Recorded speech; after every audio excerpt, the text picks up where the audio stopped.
Isa ang Alaminos City sa Pangasinan sa mga pinatapa sa pagdaan ng Bagyong Emong, Hulyo noong nakaraang taon. Sa tala ng City Disaster Risk Reduction Management Office, hindi bababa sa 30,000 piso ang iniwang pinsala ng bagyo sa lungsod.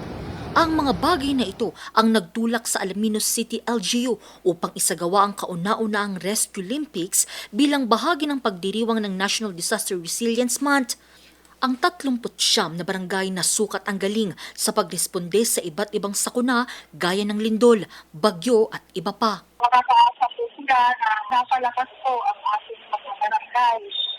Sa pagkitan ng pag-recruit po ng mga volunteers para po makatulong po sa atin. Itinanghal na kampiyon ang Cluster A kung saan nakakuha sila ng 30,000 pesos cash. First runner-up naman ang Cluster D na nakakuha ng 25,000 pesos. Nakuha naman ng Cluster C ang second runner-up at Cluster B ang third runner-up. Samantala, sinimulan na rin ng Mines and Geoscience Bureau Central Office ang kanilang Vulnerability Risk Assessment at Susceptibility Maps Updating sa bayan ng Bautista, Pangasinan. 5 barangay sa bayan ang sumailalim sa assessment. Layunin ng aktibidad na malaman ang mga lugar na madalas maapektuhan ng matinding pagbaha at pagguho ng lupa.